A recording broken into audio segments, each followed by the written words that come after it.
नमस्कार। आज हम लोग एक काटो मिनट।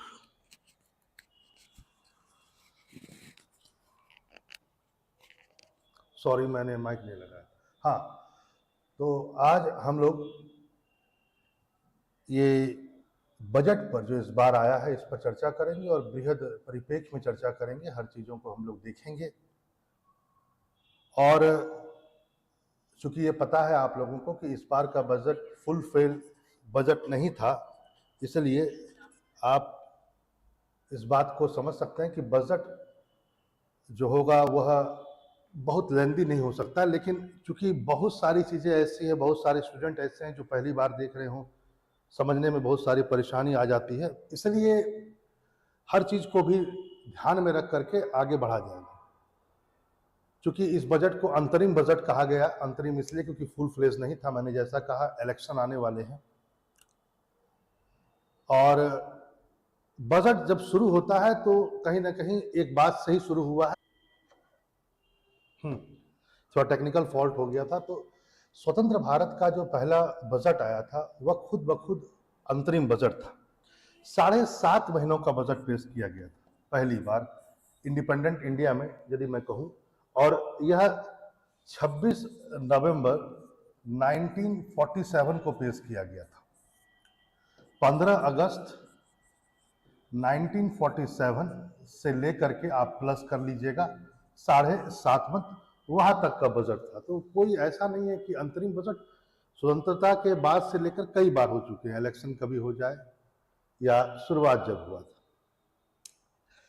पहला बार जब बजट पेश किया गया था, वो भी जो मैंने कहा आपसे, स्वतंत्र भारत में अंतरिम बजट, तो सनमुखन चेट्टी ने इसको पेश किया था। ध्यान में रखेंगे, सनमुखन चेट्टी। और जैसा कि मैंने कहा, पहली बार बजट 1860 में आया था। लेकिन गणतंत्र भारत में, यानी कहा जाए 1950 में, गणतंत्र भारत का पहला बजट पेश करने का जो सौभाग्य प्राप्त हुआ वह था जॉन मथाई को।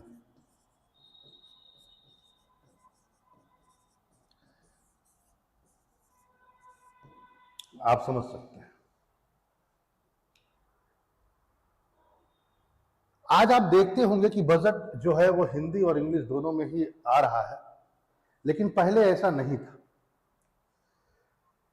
1955-56 जब फाइनेंस मिनिस्टर देशमुख साहब थे,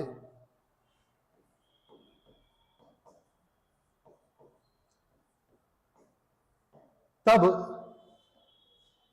पहली बार इस सत्र के बजट को पेश करते समय 55 का बजट मैं कहूं, 55-56 का पहली बार बजट जो था वो हिंदी में भी प्रिंटेड हुआ। तो ऐसे प्रश्न को आप लोग ध्यान में रखेंगे कि पहली बार जो बजट पेश हुआ हिंदी में वह यहां से शुरू हुआ। ऐसे बहुत सारे प्रधानमंत्री भी रहे हैं जो प्रधानमंत्री रहते हुए फाइनेंस मिनिस्टर भी रहे और उन्होंने बजट पेश किया। आपको पता है उनका नाम क्या क्या है? मतलब वह प्रधानमंत्री भी थे और वित्त मंत्री का कार्य करते हुए उनके पास वित्त मंत्रालय होगा, फाइनेंस मिनिस्ट्री होगी, और उन्होंने बजट पेश किया। इसमें जवाहरलाल नेहरू याद रखेंगे, श्रीमती इंदिरा गांधी,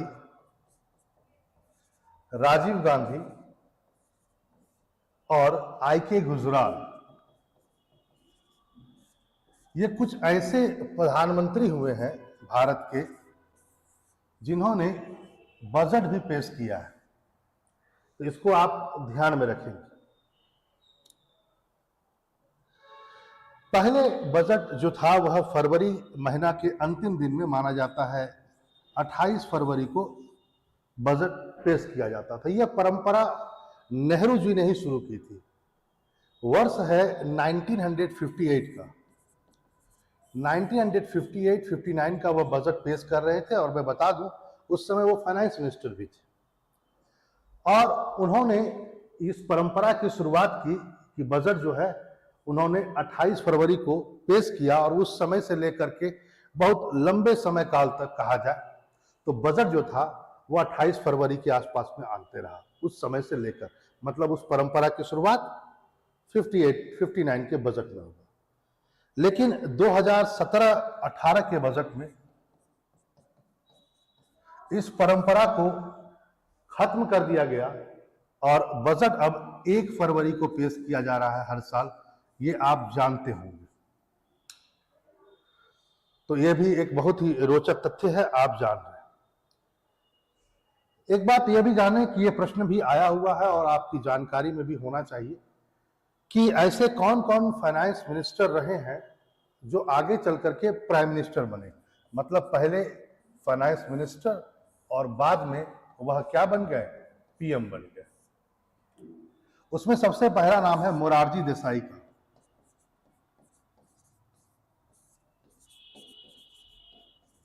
मोरारजी देसाई जी ऐसा है जो पहले फाइनेंस मिनिस्टर थे और बाद में इस देश के वे प्रधानमंत्री भी बने। सेकेंड नाम है चौधरी चरण सिंह का। ये भी पहले फाइनेंस मिनिस्टर रह चुके हैं और बाद में ये प्रधानमंत्री बने इस देश के। तीसरा है विश्वनाथ प्रताप सिंह। ये भी पहले फाइनेंस मिनिस्टर रह चुके थे, बाद में प्रधानमंत्री बने। और चौथा है मनमोहन सिंह। मनमोहन सिंह भी ऐसे व्यक्तित्व के धनी रहे हैं, वह तो आरबीआई के गवर्नर भी रह चुके हैं, कि वह पहले फाइनेंस मिनिस्टर बने और आगे चल करके वह पीएम भी बने। यहां पर एक बात और भी ध्यान रखेंगे, वह है यदि ये प्रश्न आता है कि सर्वाधिक बार बजट पेश करने का जो रिकॉर्ड है वह किस फाइनेंस मिनिस्टर के पास में है, तो याद रखेंगे मोरारजी देसाई। मोरारजी देसाई ने कुल 10 बार बजट पेश किया है। सेकंड नंबर पर आते हैं चिदम्बरम।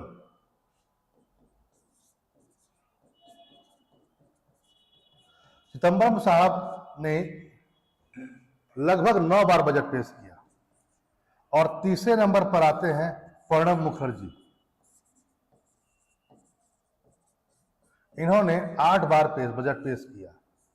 जरूर कमेंट बॉक्स में यह बताइएगा आप लोग कि निर्मला सीतारमण का जो भारत सरकार ने इस बार बजट किया, निर्मला सीतारमण की ओर से यह कौन सा बजट था, कितने नंबर का बजट था, इसको आप बताएंगे जरूर। यहां पर कुछ रोचक तथ्य भी है कि 2 ऐसे फाइनेंस मिनिस्टर भी भारत के हुए हैं जिन्हें बजट पास करने का सौभाग्य नहीं मिल पाया, रिटायर हो गए या कुछ अन्य कारण से नहीं कर पाए। एक है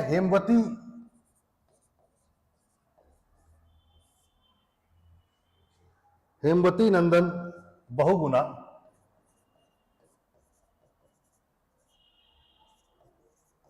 और दूसरा है केसी नियोगी।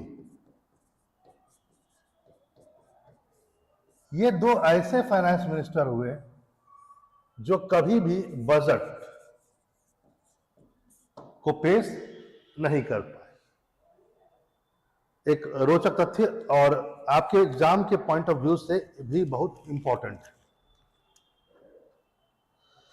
यहां पर एक बात और भी ध्यान रखेंगे कि बजट जिस दिन पेश किया जाता है उसके 75 दिनों के अंदर बजट को पास करवाना पड़ता है। 17-18 का वर्ष था, आप जानते हैं, 2017 और 18। इस बजट में रेलवे का जो सेपरेट बजट पेश किया जाता था वो अब समाप्त कर दिया गया और रेलवे को अब मेन बजट में मिला दिया गया। आपको पता होगा कि वर्ष 1924 अंग्रेजों का शासनकाल था और 1924 में एक समिति बैठी,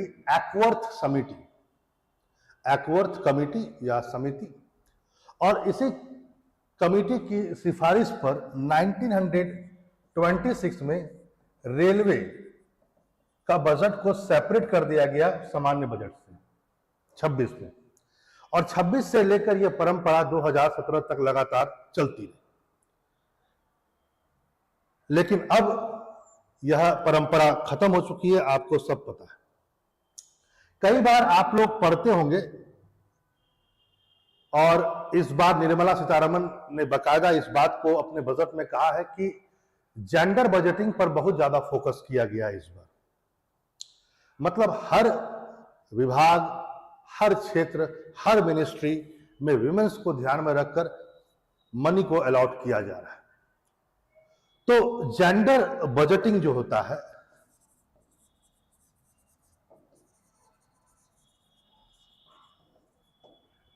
जेंडर बजटिंग की शुरुआत में आपसे जो एक वर्ड है, इसकी शुरुआत 1984 में ऑस्ट्रेलिया से मानी जाती है।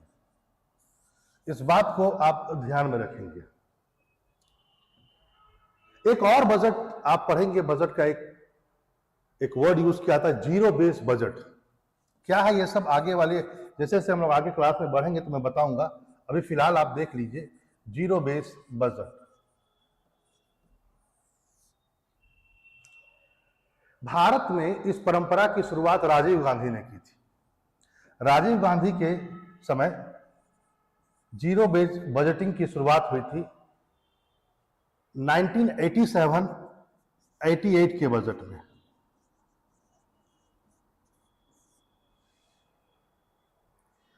माना जाता है कि जीरो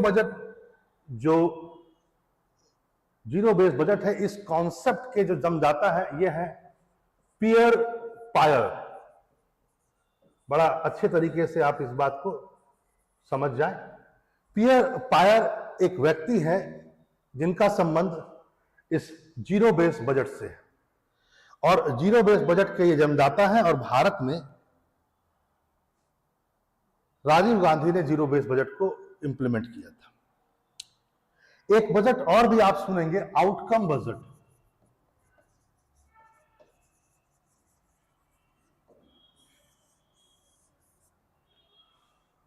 ये मैंने एक जेंडर बजटिंग किया, एक जीरो बेस बजटिंग किया, और ये अब आउटकम बजट। आउटकम बजट जो है, इसकी शुरुआत भारत में मानी जाती है 2005 में हुई थी।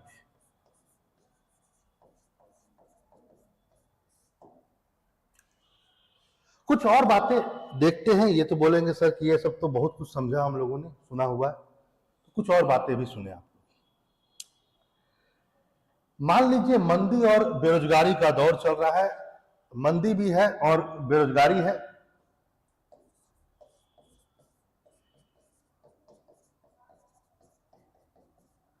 Recession and unemployment. ऐसे केस में जो बजट बनता है वह बनता है डिफिसिट बजट। घाटे का बजट।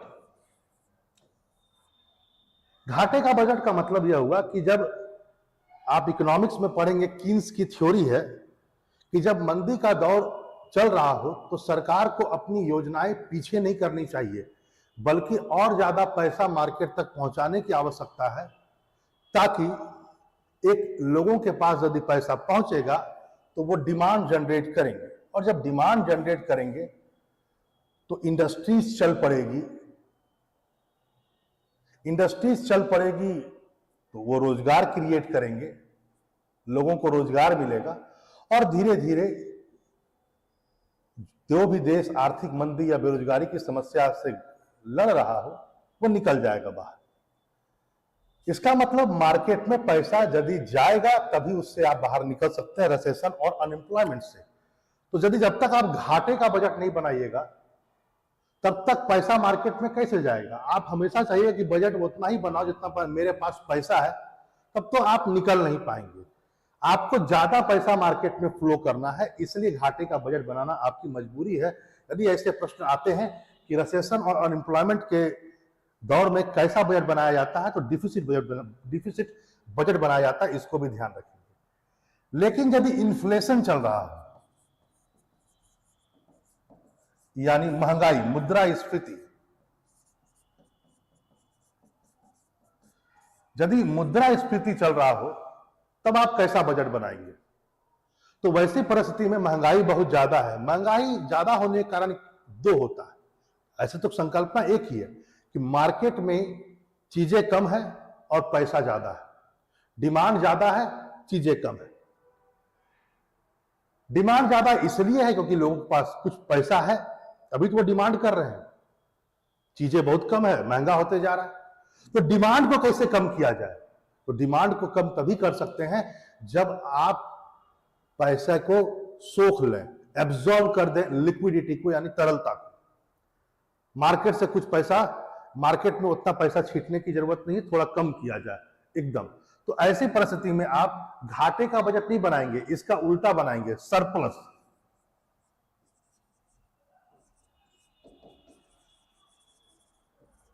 मतलब पैसा बचा कर चलेंगे और काफी बचा लेंगे, आप ज्यादा खर्च नहीं करेंगे। और ऐसी परिस्थिति से आप मुद्रास्फीति को टैकल कर सकते हैं, इन्फ्लेशन को टैकल कर सकते हैं। यहां पर आप ध्यान रखें। एक वर्ड यूज किया जाता है, ब्लैक बजट।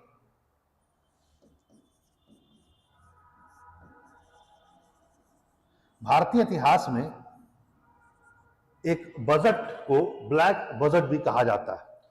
1973 और 74 के बजट को ब्लैक बजट कहा जाता है क्योंकि माना जाता है कि इस बजट में भारत का फिजिकल डिफिसिट, राजकोषीय घाटा बहुत ज्यादा बढ़ गया था, एक्सपेक्टेशन से भी ज्यादा, और इसलिए इसको कहा गया एक तरह से ब्लैक बजट। आगे आप आएंगे तो एक बजट पेश हुआ, उस बजट को कैरेट एंड स्टिक बजट कहा जाता है। स्टिक, कैरेट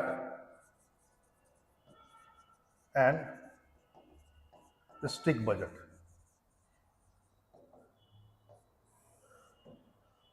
स्टिक मतलब लकड़ी। हम लोग कई बार पढ़ते हैं कि भारत में जब 1991 का 1991-92 में जो बजट पेश किया गया था, ध्यान रखेंगे तो यहां पर एलपीजी आप सुने होंगे, liberalisation, privatisation and globalisation, new economical policies आया। और इसमें एक बहुत बड़ा मतलब था, खासकर प्राइवेटाइजेशन में, कि लाइसेंसी और लिबरलाइजेशन दोनों मिला दिया जाए। खासकर इन दो बातों के लिए यदि मैं एक वर्ड करूं, लाइसेंसी राज को समाप्त किया गया। यही तो था न्यू इकोनॉमिक पॉलिसी में जो लाया गया था 1991-92 के बजट में। मनमोहन सिंह ने प्रेजेंट किया था। मनमोहन सिंह और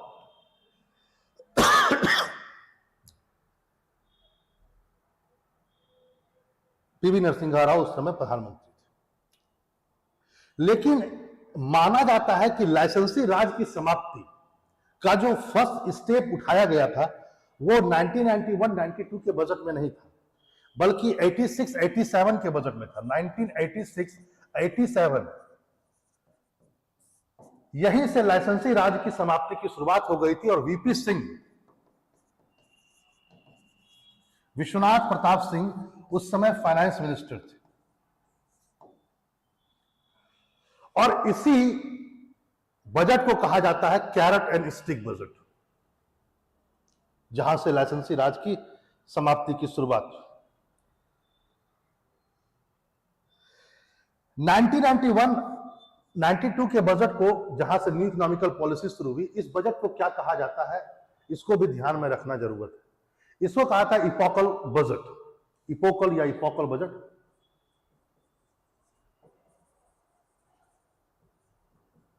इपोकल बजट कहा जाता है 1991-92 के बजट को, क्योंकि इस बजट से एलपीजी भारत में इंट्रोड्यूस हुआ। लिबरलाइजेशन, प्राइवेटाइजेशन, ग्लोबलाइजेशन, उदारवाद, निजीकरण और वैश्वीकरण, इसलिए इसको कहा जाता है ये। 1997-98 इस बजट को ड्रीम बजट कहा जाता है। और ये प्रस्तुत किया था चिदम्बरम साहब ने। 1997-98 के बजट को 98 को बजट को ड्रीम बजट कहा जाता है। ऐसा इसलिए कहा जाता है कि यहां से जो टैक्स की दरें हैं, खासकर इनकम टैक्स की दरें जो है वो घटना शुरू हुई। माना गया कि यदि टैक्स के रेट को घटाया जाए तो कलेक्शन ऑफ टैक्स बढ़ सकता है, और इसी कारण से टैक्स के रेट को घटा करके जो टैक्स का जो पूरा फैलाव है उसको बढ़ाया जाए और उसको हॉरिजॉन्टली भी बढ़ाया जाए। वर्टिकली कम करके हॉरिजॉन्टली बढ़ाएंगे तो शायद बहुत ज्यादा पैसा आ जाए। दर कम करने से टैक्स ज्यादा बढ़ता है, लोग देने के इच्छुक होते हैं। लोग ये समझते हैं कि टैक्स नहीं देने से अच्छा है दे दिया जाए ताकि कोई लफड़ा न पड़ जाए। 2001 के बजट को इसको मिलेनियम बजट कहा जाता है, इसको बात में आप ध्यान रखेंगे। 2002-2003 के बजट को रोल बैक बजट कहा जाता है।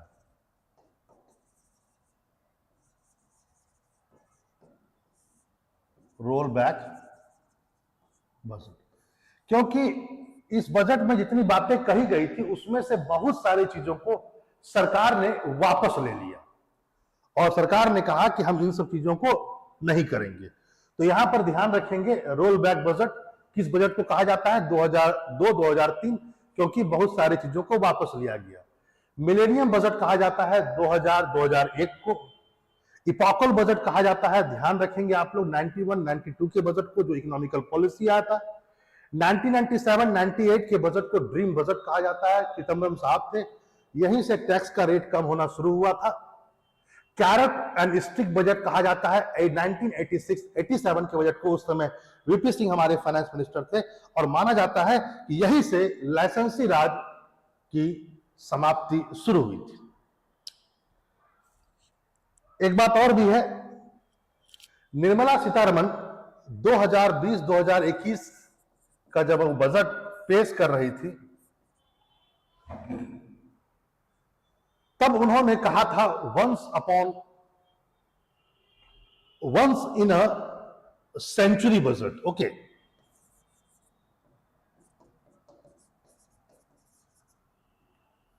Once in a century budget. तो once in a century budget कहा जाता है 2020-2021 को। यहां पर ध्यान रखेंगे 2021-2022 के बजट को पेपरलेस बजट भी कहा जाता है, क्योंकि कोविड के कारण पेपर ऊपर नहीं चला और इसे कंप्यूटर पर, लैपटॉप पर पूरा बनाया गया था, इसलिए इसको कहा गया था पेपरलेस बजट। यहां पर आप चीजों को समझ रहे हैं।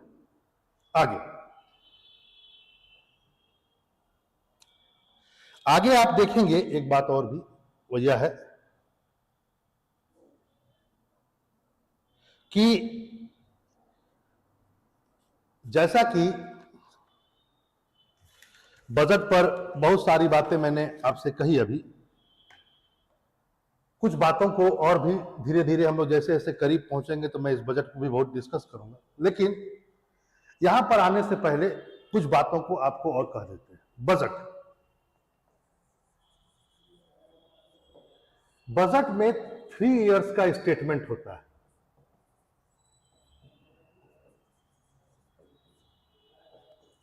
पहला,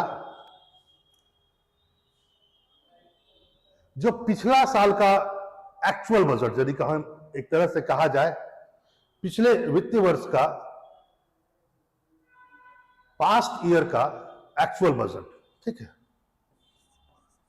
पास्ट ईयर का एक्चुअल बजट।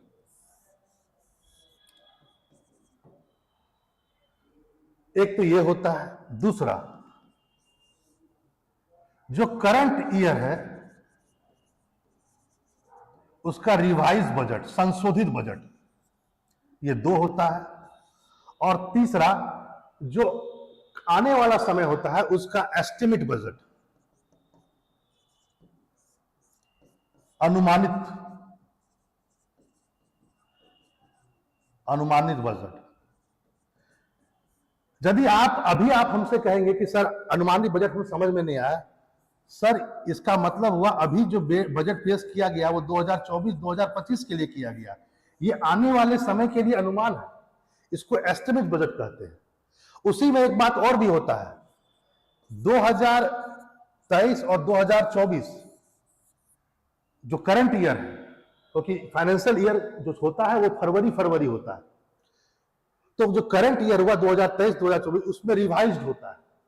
जो आपने बोला उसमें कुछ ऊपर नीचे हुआ, जो आपने एस्टिमेट लगाया होगा उसमें कुछ ऊपर नीचे हुआ होगा, तो फिर रिवाइज्ड हो गया, तो वो रिवाइज होता है। लेकिन जो एक्चुअल डेटा होता है वह होगा आपका 2022-2023 का। अब आप समझ गए होंगे, इसमें एक्चुअल जो बजट होता है 2022-2023 में जो आपने प्राप्त किया, कितना खर्चा हुआ, एक्चुअली हर चीज का डाटा जो होता है वो इसका होता है। करंट ईयर का क्या होता है, रिवाइज्ड संशोधित आंकड़े, और इसमें रिवाइज बजट नहीं कहा था, रिवाइज डेटा आप कह सकते हैं, डेटा, और इसको डेटा भी आप कह सकते हैं, डेटा। और अनुमानित डेटा यानी अनुमानित बजट होता है जो आप आगे लेकर, क्योंकि बजट होता क्या है, बजट में यह होता है कि आने वाले समय में, आने वाले एक फाइनेंशियल ईयर में हम लोगों को कहां कहां से कितने रुपए मिलेंगे और सरकार कितने रुपए कहां कहां खर्च करेगी, इसका पूरा ब्यौरा होता है। पैसा जो आता है उसका भी ब्यौरा होता है, उसका भी डिस्क्रिप्शन होता है कि आखिर जो पैसा आएगा वह किन किन जगहों से आएगा, और जो खर्च होता है वह भी। लेकिन ये सभी अनुमान में होते हैं, एक्चुअल में नहीं होता, ठीक है। इसलिए याद रखेंगे कि यदि आपसे ऐसा प्रश्न होता है कि बजट में कितने ईयर्स के डेटा होते हैं, तो 3 ईयर्स के डेटा होते हैं। यहां पर आने से पहले एक बात और भी देख लेते हैं, वो यह है, एक मिनट, हाँ,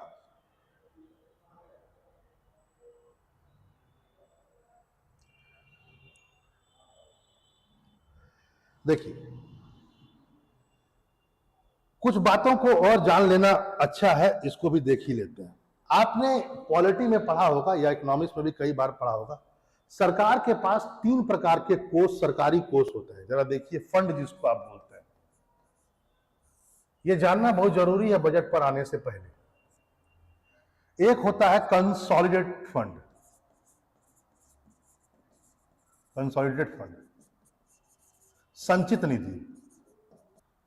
इस बात को भी आप जान लें, वो यह है कि जो बजट है वह जिस आर्टिकल में पड़ता है भारत का, वैसे बजट करके कोई एक शब्द भारत में नहीं है, इसको ध्यान में रखेंगे। बजट करके नहीं है, बेसिकली वार्षिक वित्तीय विवरण है, जो आप 112 नंबर आर्टिकल में आता है। और 112 नंबर जो आर्टिकल है, इसमें बजट जो वर्ड यूज किया गया, सॉरी, वार्षिक वित्तीय विवरण यूज किया गया, बजट नहीं यूज किया गया। लेकिन चूंकि उसको बोलचाल की भाषा में बजट कह दिया गया, तो प्रश्न उठता है कि जितना पैसा आ रहा है और जो खर्च होगा, खासकर मैं खर्च की बात करूं, तो बजट से जो पैसा, बजट के लिए जो पैसा खर्च होगा वो किस फंड में से निकलेगा, ये जानना बहुत जरूरी है आप लोग के लिए। और ये है कंसोलिडेटेड फंड ऑफ इंडिया से, इससे निकलता है, इसी से पैसा निकाला जाता है। लेकिन इससे पैसा निकालने के लिए एप्रोप्रिएशन बिल को लाना पड़ता है, इसको विनियोग विधेयक कहते हैं, जो 117 नंबर आर्टिकल में है, विनियोग विधेयक।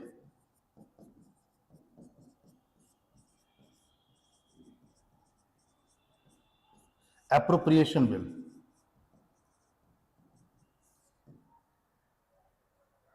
तो होता क्या है कि एप्रोप्रिएशन बिल संसद में पेश होती है, और उस पास होने के बाद, दोनों हाउसों से पास होने के बाद ही पैसा आप उससे बाहर निकाल सकते हैं। तो बजट में जितने भी खर्चे होते हैं जो आप आगामी समय में आप खर्च कीजिएगा, वो सारे पैसे इससे निकलते हैं। लेकिन इससे पैसा निकालने के लिए आपको एक बिल लाना पड़ेगा, क्योंकि इस पर पैसा निकालने के लिए संसद की मंजूरी जरूरी है, और इसके लिए है विनियोग विधेयक यानी एप्रोप्रिएशन बिल, 117 नंबर आर्टिकल। लेकिन इन सब को निकालने में बहुत समय लग जाता है, विनियोग विधेयक आता है, बहस होता है दोनों हाउसेस में, कितना ग्रांट देना है, कितना ग्रांट नहीं देना है, कटौती प्रस्ताव आता है, तो यह सब में समय निकल जाता है। तो इसके लिए एक रास्ता निकाला गया है कि सरकार बजट का कुछ हिस्सा एप्रोप्रिएशन बिल पास होने से पहले ले सकती है, पूरा नहीं ले सकती है। एप्रोप्रिएशन बिल का जो पैसा, इसको पास होने से पहले पूरा नहीं ले सकती है। माना जाता है 1/6 पैसा आप बजट का एप्रोप्रिएशन बिल से पहले ले सकते हैं। तो अब आपको समझ में आ गया। आकस्मिक निधि आप जान रहे हैं, ये बेसिकली इसके लिए कोई संसद की मंजूरी नहीं होती, इसका कस्टोडियन राष्ट्रपति होता है, और अभी लगभग 500 करोड़ रुपया इसके अंतर्गत में है। लेकिन इसको आने वाले समय में माना गया है 30,000 करोड़ तक बढ़ाने की बात हुई है। पिछले बजट में इसमें बात की गई थी कि 30,000 करोड़ आकस्मिक निधि यानी कि कॉन्टीजेंसी फंड को कर दिया जाएगा, लेकिन अभी तक वो हुआ नहीं। अभी तक 500 करोड़ ही उसमें है, इसको भी ध्यान में रखेंगे। पब्लिक अकाउंट में बेसिकली पीएफ हुआ या कुछ अदर चीजें हुई, इन सब का पैसा रखा जाता है। ये जनता का पैसा होता है जो सरकार के पास है, एक तरह से कहा जाए, पीएफ के रूप में या कोई और रूप में। सरकार इससे पैसा ले करके फिर दोबारा सरकार को इसमें डालना पड़ता है, क्योंकि आपने लिया है, कभी यूज कर दिया गलती से तो दोबारा आपको देना पड़ेगा। लेकिन यहां पर ध्यान रखेंगे, यहां पर और यहां पर संसद की मंजूरी आवश्यक नहीं है, केवल यहां पर है। हाँ, कॉन्टीजेंसी फंड में यह जरूर होता है आकस्मिक निधि पर कि संसद इस खर्च होने के बाद इस पर चर्चा कर सकती है। ठीक है, तो ये भी आपको समझ में आया। अब अगले लाइन पर हम लोग आते हैं और हम लोग देखते हैं और क्या क्या बातें हैं।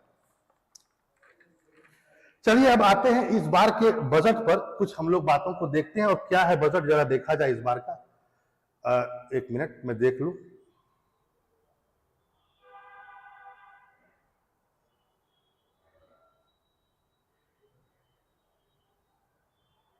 देखिए,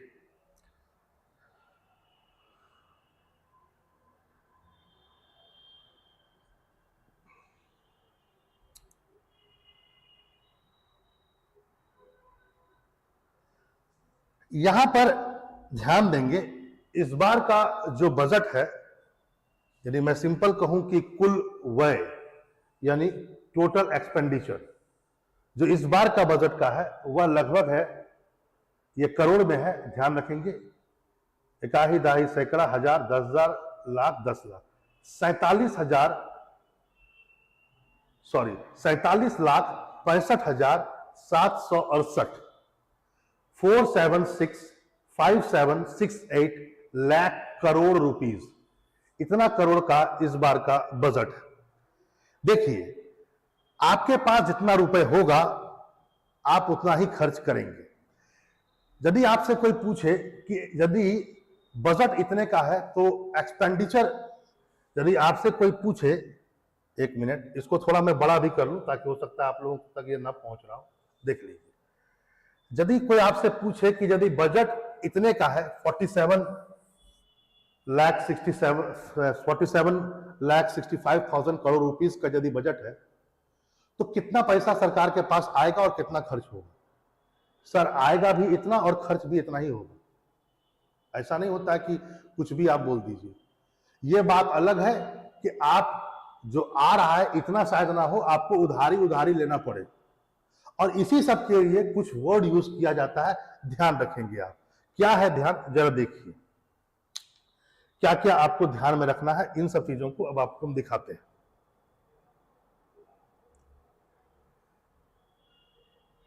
ध्यान यह रखना है कि कुछ बातें हैं, जैसे सबसे पहला, इस बार का राजस्व घाटा जो रेवेन्यू डिफिसिट है वह माना गया है 2% आने वाले समय में, आने वाले बजट के लिए। और जो इफेक्टिव रेवेन्यू डेफिसिट है यानी कि प्रभावी राजस्व घाटा, यह है 0.8%। तीसरा है फिजिकल डिफिसिट यानी राजकोषीय घाटा, इसको माना गया है, यह अनुमानित है, एस्टिमेटेड है 5.1। और प्राइमरी डेफिसिट यानी प्राथमिक घाटा जो है वो 1.5। बहुत सारे स्टूडेंट ऐसे होंगे जो यह नहीं समझ पा रहे होंगे कि आखिर यह क्या है सर, हमको समझ में नहीं आ रहा है कि आप किसको रेवेन्यू डिफिसिट कह रहे हैं, किसको इफेक्टिव रेवेन्यू डेफिसिट कह रहे हैं, किसी को फिजिकल डिफिसिट कह रहे हैं, किसको प्राइमरी डिफिसिट कह रहे हैं। तो यहां पर आने से पहले चलिए मैं आपको कुछ दिखा देता हूं, बातों को कुछ समझाता हूं, शायद आप समझ जाएंगे। थोड़ा समय लगेगा, थोड़ा आप पेशेंस बनाकर रखेंगे तो अब आपको सब कुछ समझ में आएगा। देखिए, ये जो बजट होता है, बजट का दो भाग होता है, ध्यान में रखेंगे। एक है रिवेन्यू बजट और एक होता है कैपिटल बजट।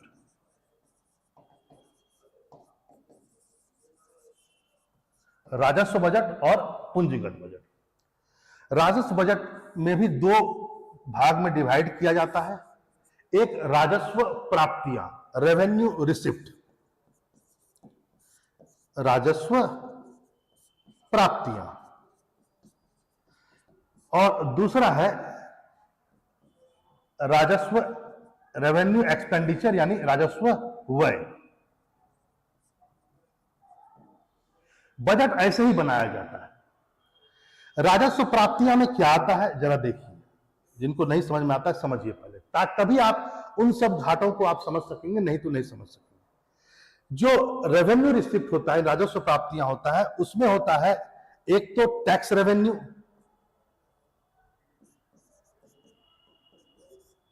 कर वाले पैसे, और एक होता है नॉन टैक्स रेवेन्यू।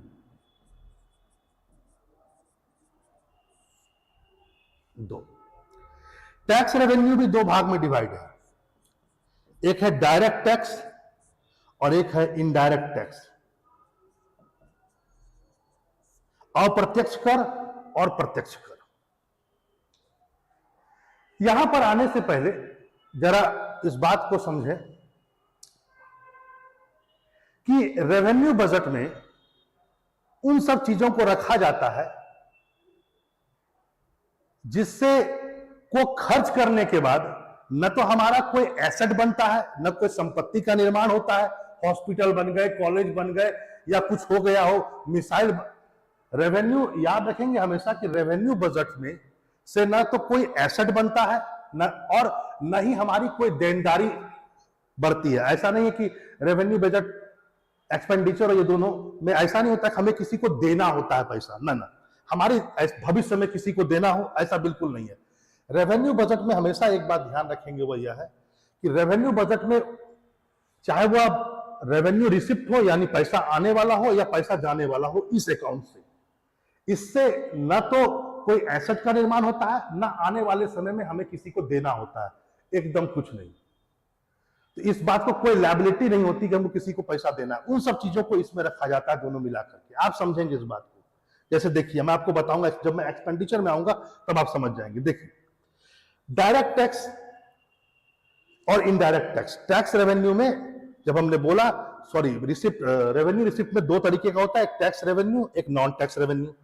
टैक्स में भी दो प्रकार के टैक्स होते हैं। डायरेक्ट टैक्स, डायरेक्ट टैक्स का मतलब जिस पर लगाया जाए टैक्स वही स्वयं दे, और इनडायरेक्ट टैक्स का मतलब जिस पर लगाया जाए वो न दे, आने वाला समय दे। जैसे आप मान लेते एक साबुन आप मार्केट से परचेस किए, तो जो बनाया होगा कंपनी, उसको प्रोडक्शन में कुछ टैक्स लगा होगा, सेल में पहुंचा दुकानदार को कुछ टैक्स देना होगा, लेकिन उस साबुन का जो दाम है वो धीरे धीरे सारे टैक्सेस जुड़ करके जो आप तक पहुंचता है, अंततः वह सारा पैसा आपको देना होता है, बीच वालों को नहीं। इसलिए उसमें लिखा हुआ होता है इंक्लूसिव ऑल टैक्सेस। तो इनडायरेक्ट टैक्स का मतलब यह हुआ कि टैक्स तो लगा किसी और चीज पर था, प्रोडक्शन लाइन पर लगा था, कम है ना, लेकिन वो क्या किया, उसमें उसको जोड़ करके जनता तक पहुंचा दिया। अब जनता को टैक्स देना होगा उस प्रोडक्शन का। तो याद रखेंगे, डायरेक्ट टैक्स जिस पर लगे उसी को दे। इसमें इनकम टैक्स आएगा। आयकर, आयकर क्या होता है, एक डायरेक्ट टैक्स होता है। कॉर्पोरेट टैक्स, ये जिस पर लगता है उसी को देना होता है। गिफ्ट टैक्स, इंटरटेनमेंट टैक्स, ये सभी वो टैक्सेस हैं जो डायरेक्ट टैक्स में आता है। नॉन डायरेक्ट टैक्स में सबसे अच्छा उदाहरण है आपका GST. GST, excise duty, custom duty, ये सभी इनडायरेक्ट टैक्सेस में आता है। अब आइए नॉन टैक्स रेवेन्यू में, यानी नॉन टैक्स रेवेन्यू का मतलब जो रिसिप्ट है उसमें क्या क्या आएगा, कहां से पैसा आएगा इसमें। तो इसमें उन पैसों को रखा जाता है जो इससे अलग हो। जैसे कोई मान लो सरकारी कंपनी है पीएसयू, उसका प्रॉफिट को आप रखेंगे, वो आ जाएगा आपका नॉन टैक्स। यदि कोई इंटरेस्ट है,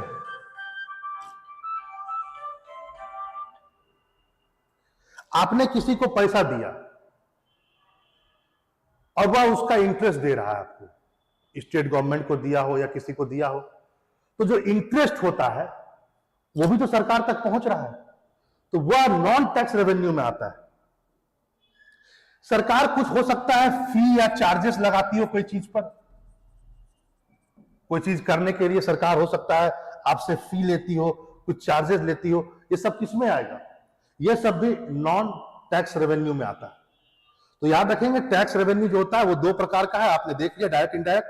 और नॉन टैक्स में पीसीयूज वगैरह का डिविडेंड भी आता है, प्रॉफिट भी आता है, इसमें जान लीजिए। या यदि कोई इंटरेस्ट आ रहा हो, हमने किसी को लोन दिया, जो उसका इंटरेस्ट यदि आएगा तो वो इसमें आएगा। कोई चार्जेस हो, कोई फी हो जो सरकार लेती है, वो किस में आएगा, वो भी नॉन टैक्स रेवेन्यू में आएगा। अब आ जाइए, यहां इन सबको बोला गया रिसिप्ट, इन सबको बोला गया प्राप्तियां, राजस्व प्राप्तियां, दो प्रकार की, एक कर राजस्व और एक दूसरा गैर कर राजस्व। खर्च, किन खर्चों को आप कहेंगे कि वो रेवेन्यू बजट का हिस्सा है, रेवेन्यू एक्सपेंडिचर का हिस्सा है, किसको आप कहेंगे। तो यहां पर आप ध्यान रखेंगे, जैसे पेंशन पेमेंट, जो सरकारी कर्मचारियों को आपने पेमेंट दिया है या पेंशन दे रहे हैं, वह एडमिनिस्ट्रेशन से संबंधित कोई खर्चे,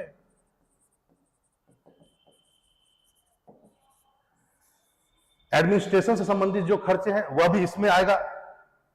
सब्सिडीज आएगा, डिफेंस पर खर्च आएगा, डिफेंस सब्सिडीज, तो ये सब आपका आ गया रेवेन्यू। ये और इन सब को मिलाकर के बोला जाता है रेवेन्यू बजट, रेवेन्यू की प्राप्तियां और रेवेन्यू के खर्चे, इन सबको बोला गया। अब आप देखे होंगे पेंशन देने से, पेमेंट देने से, एडमिनिस्ट्रेटिव खर्च करने से, सब्सिडी देने से क्या कोई चीज बनती है, कोई एसेट? क्या नहीं बनता। या सरकार को आने वाले समय में उससे, सरकार ने किसी को कहीं से उधार लिया है, हमको वापस करना है, वापस भी नहीं करना है। तो ये सारी चीजें, वेलफेयर स्कीम्स जो सरकार पैसा देती है, वो सब इसी में आएगा। तो याद रखेंगे रेवेन्यू बजट में इस बात को हमेशा ध्यान रखेंगे, इससे न कोई संपत्ति का निर्माण होता है, न हमारी देयताएं बढ़ती है। अब दूसरा देखते हैं,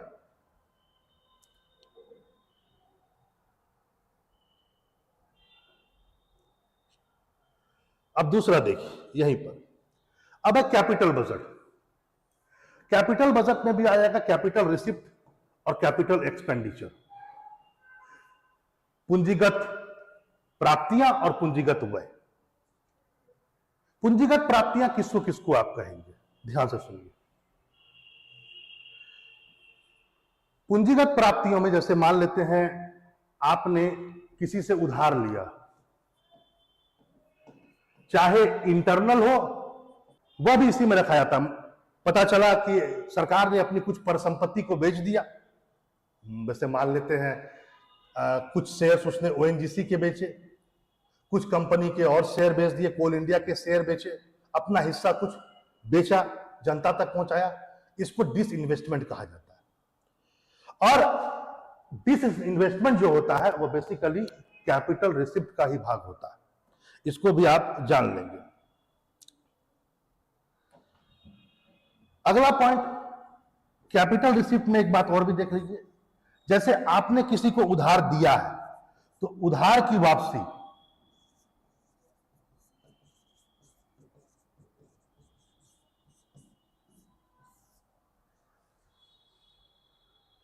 यहां पर कैपिटल बजट में रखा जाता है। यहां पर मैं एक बात और भी कह दूं, कैपिटल बजट में कौन कौन चीजों को रखा जाता है। कैपिटल बजट में बेसिकली उन उन चीजों को रखा जाता है जिससे या तो सरकार की संपत्ति का नुकसान हो रहा है या उसकी लायबिलिटीज बढ़ रही है, उन सबको इसमें रखा जाता है। संपत्ति का नुकसान कैसे हो रहा है जरा देखो तो, डिसइन्वेस्टमेंट हो गया, उन्होंने बेच दिया। लायबिलिटी कैसे बढ़ गई, आपने उधार लिया, अब आपको आने वाले समय में देना होगा। तो ऐसे चीज जिससे सरकार के लायबिलिटीज बढ़ जाए और या तो सरकार की संपत्ति में कमी हो जाए, वैसे सारे चीजों को आप किसमें रखते हैं, कैपिटल बजट में रखते हैं। तो डिसइन्वेस्टमेंट भी आएगा, उधार की वापसी भी आएगी और ये सब कुछ होगा। आगे एक बात और भी ध्यान रखेंगे, वो यह है एक्सपेंडिचर में किसको आप बोलेंगे एक्सपेंडिचर कि आप कैपिटल एक्सपेंडिचर का भाग है। जैसे कुछ संपत्ति का निर्माण हो रहा है, संपत्ति का निर्माण,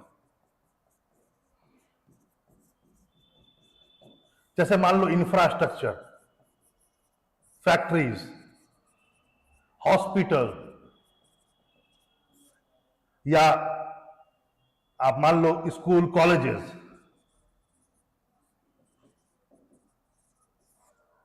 ये सभी कैपिटल एक्सपेंडिचर का भाग होते हैं।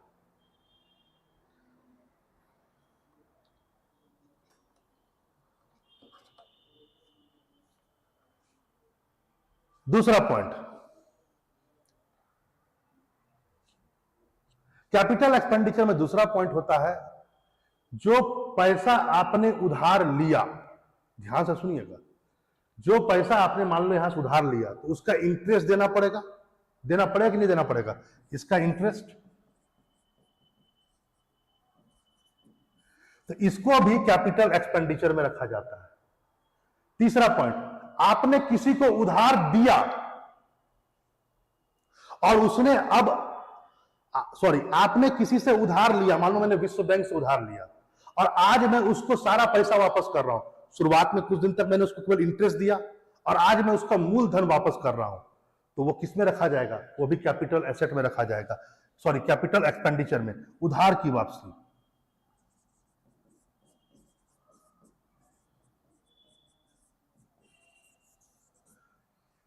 अब आप समझ गए कैपिटल एक्सपेंडिचर क्या होता है। एक्सपेंडिचर मतलब या तो कोई संपत्ति का आप निर्माण कर रहे हैं या आप इंटरेस्ट पेमेंट कर रहे हैं जो आपने उधार दे रखा है विदेश में या अपने देश में ही, और या तो आपने पूरी की पूरी उधार वापस कर दिया। ये सब कैपिटल एक्सपेंडिचर का भाग है। और कैपिटल रिसिप्ट का भाग क्या है, जो आप उधार लेते हैं वह होता है चाहे इंटरनल या एक्सटर्नल, डिसइन्वेस्टमेंट, या आपने कहा कि बकायदा आपने किसी को उधार दिया हो और उसने आपको पैसा दे दिया। मान लेते हैं हमने बांग्लादेश को कुछ पैसा उधार दिया था और उसने अब पूरा का पूरा पैसा वापस कर दिया, ऐसे पैसा को इसमें रखेंगे। लेकिन इससे प्राप्त जो इंटरेस्ट है उसको आप किसमें रखेंगे, जब तक वो इंटरेस्ट दे रहा था, वो हो जाएगा रेवेन्यू रिसिप्ट का भाग। ध्यान रखेंगे, पूरा का पूरा उधार वापस कर दिया तो कैपिटल रिसिप्ट, केवल इंटरेस्ट दे रहा है तो रेवेन्यू रिसिप्ट। समझ में आपको आ रहा है। और हमने यदि किसी से उधार लिया और उसको पूरा उधार की वापसी कर दी तो वो किसमें जाएगा, कैपिटल एक्सपेंडिचर। हमने किसी से उधार लिया है और केवल इंटरेस्ट दे रहे हैं तो भी किसमें जाएगा, कैपिटल एक्सपेंडिचर। अब आप समझ रहे हैं बातों को। देखिए अब आपको कुछ बातें हम बता देते हैं जैसा आपने यहां पर सुना। अब देखिए ध्यान से, अभी आपने एक शब्द पढ़ा रेवेन्यू डेफिसिट, और अब आप देखेंगे कि रेवेन्यू डेफिसिट जो मैंने अभी आपको बताया था, यहां पर देख लीजिएगा, मैं बताता हूं, राजस्व घाटा, यह है 2%। तो रेवेन्यू डेफिसिट किसको बोला जाता है, जरा इसको देख लीजिए। रेवेन्यू डेफिसिट का मतलब सिंपल है कि रेवेन्यू वाले बजट में जितना पैसा आया और जितना खर्च हुआ उसके बीच का गैप, इस वाले खाते में जितना पैसा आया और जितना पैसा खर्च हुआ उसके बीच के गैप को बोला जाता है रेवेन्यू, राजस्व घाटा। और ये आपने अभी देखा कि कितना परसेंट था, आपने देखा अभी यह था आपका इस बार 2%। आप समझ सकते हैं राजस्व घाटा 2%। दूसरा पॉइंट, आगे आइए, इफेक्टिव रेवेन्यू डेफिसिट। ये है 0.8%। देखिए इफेक्टिव रेवेन्यू डेफिसिट, ये तो कितना परसेंट है, ये 2% है। अब दूसरा है इफेक्टिव रेवेन्यू डेफिसिट, प्रभावी राजस्व घाटा। ये क्या होता है? ये जो घाटा है 2%, ये तो है ही, लेकिन इसमें उन घाटों को हटा दीजिए। जैसे मान लेते हैं हमने स्टेट गवर्नमेंट को कुछ पैसा दिया, आप जान लीजिएगा स्टेट गवर्नमेंट को जो ग्रांट दिया जाता है, मैंने लिखवाया नहीं था, वो रेवेन्यू एक्सपेंडिचर का ही भाग है। जैसे ग्रांट, अनुदान, स्टेट को दिया गया अनुदान, वो किस में आएगा? रेवेन्यू एक्सपेंडिचर में आएगा। तो मान लेते हैं कि हमने स्टेट को कुछ ग्रांट दिया, कुछ पैसा दिया, बिहार को कुछ रुपए दिया या उत्तर प्रदेश को दिया, और उससे, उस पैसे से उसने कुछ एसेट्स को तैयार कर दिया। मान लो कि उसने कुछ फैक्ट्री लगा दिया या मनरेगा में मजदूरी दिलवाया, कुछ फैक्ट्री बना, कुछ स्कूल बनाया, कुछ कॉलेज बनाया। उससे यदि कुछ एसेट पैदा हुआ हो, कुछ संपत्ति पैदा हुआ हो, तो ऐसे को आप माइनस कर दीजिएगा। रेवेन्यू रिसिप्ट में, रेवेन्यू राजस्व घाटे में वह पोर्शन याद रखेंगे जो आपने स्टेट को ग्रांट किया था, और वह पैसा से कुछ एसेट तैयार हुआ हो, ये नहीं कि सारा ग्रांट, कुछ एसेट तैयार हुआ हो, तब उसको कहते हैं इफेक्टिव रेवेन्यू डेफिसिट। और यह कितना है, तो इसको भी आप ध्यान में रखेंगे। ये इस बार के बजट में कहा गया है 0.8%। या जो भी करना है, इधर जितना भी एक्सपेंडिचर हुआ है उधर से जितना प्राप्ति हुई, उन दोनों को कीजिए, रिसिप्ट और एक्सपेंडिचर। या ऐसे कर लीजिए आप, revenue receipt plus capital receipt, ऐसे कर लीजिए। इन दोनों का जहां जहां से पैसा आया, नॉन टैक्स टैक्स, तो दोनों का आने वाला पैसा यानी प्राप्तियां, फिर से लिख देता हूं, राजस्व व्यय में, फाइनेंशियल डिफिसिट में, फिजिकल डिफिसिट में, दोनों, ये जो 1 है और ये 2 है, इन दोनों का यानी कि आर एंड सी दोनों का प्राप्तियां माइनस एक्सपेंडिचर, दोनों का एक्सपेंडिचर, दोनों का। वैसे यदि घाटा हो रहा है तो पहले आप एक्सपेंडिचर लिखेंगे, ठीक है, कि दोनों साइड का एक्सपेंडिचर कितना है, revenue expenditure plus capital expenditure minus revenue receipt plus capital receipt, इन दोनों के बीच का अंतर। लेकिन एक्सेप्ट क्या, बोरोइंग, ये जो आप उधार ले रहे हैं इसको यदि आप छोड़ दें तो ये पहला वाला माइनस ये, मतलब सब चीज को तुम ऐड कर लो, जितना आपको देख रहा है, ये दोनों प्राप्तियां, ये और ये सब कुछ ऐड कर लो, और इसमें केवल इसको हटा दो जो आपने उधार लिया है। इसी को बोला जाता है फिजिकल डेफिसिट।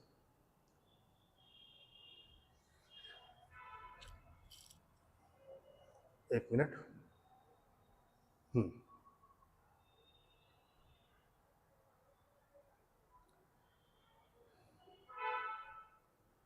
देखिए, जैसे मान लेते हैं, मैंने आपसे क्या कहा कि revenue expenditure plus capital expenditure minus revenue receipt और कैपिटल रिसिप्ट एक्सेप्ट बोरोइंग, मतलब उधार, इसको छोड़ करके जो बच जाता है यही है आपका क्या, राजकोषीय घाटा। और ये कितना परसेंट है, आपके पूरे बजट का 5.1% इस्तेमाल किया गया है। अब आइए आप प्राथमिक घाटा किसको बोलते हैं, यानी कि प्राइमरी डेफिसिट। तो प्राइमरी डेफिसिट का सिंपल सा एक रूल है, इसको भी आप समझेंगे। बहुत हार्ड एंड फास्ट रूल नहीं है प्राइमरी डेफिसिट का, बहुत ही सिंपल सा है। ये फिजिकल डिफिसिट हुआ, तो फिजिकल डिफिसिट में यदि आप इंटरेस्ट को माइनस कर दें तो ये क्या निकल जाता है आपका, ये निकल जाता है आपका प्राथमिक घाटा।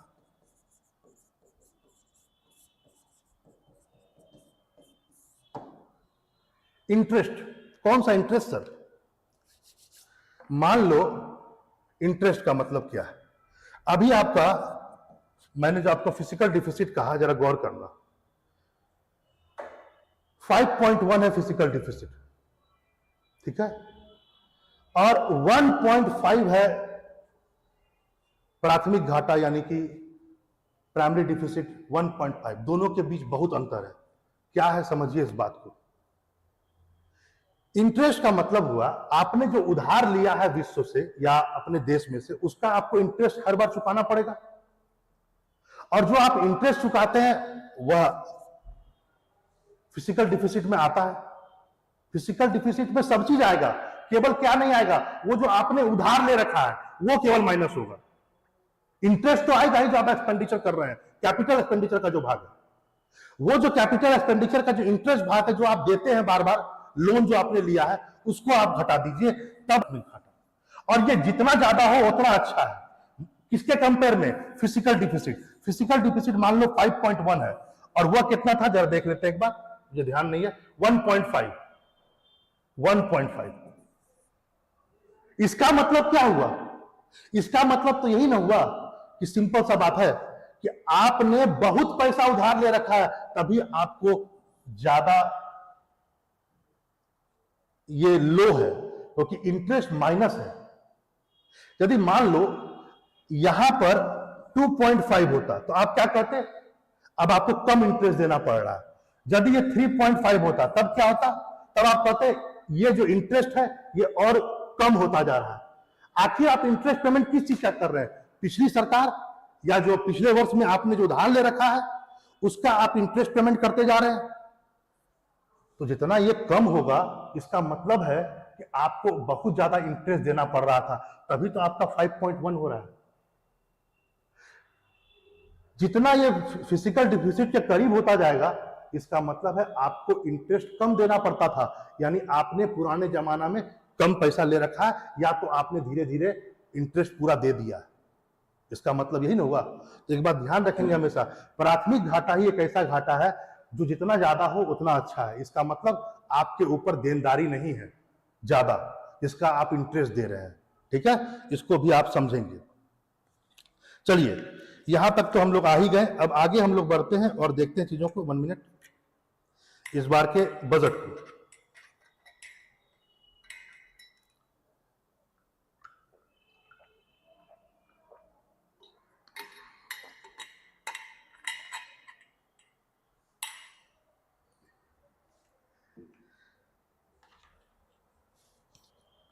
आते हैं और बजट पर कुछ मूलभूत बातें हमने देखा कि इस बार मैंने बताया आपको, एक बात ध्यान रखेंगे। 1 मिनट। तो आपने क्या देखा अभी? ये सब बातें आप लोगों ने देखा कि क्या क्या डिफिसिट है। तो राजस्व घाटा याद रखेंगे 2% है। इफेक्टिव रेवेन्यू डेफिसिट मैंने बता दिया क्या है, 0.8%। फिजिकल डेफिसिट 5.1 और प्राइमरी डेफिसिट 1.5 ध्यान में रखेंगे। चलिए कुछ आने से पहले थोड़ा सा और भी चीजों को देख लेते हैं, वो क्या है।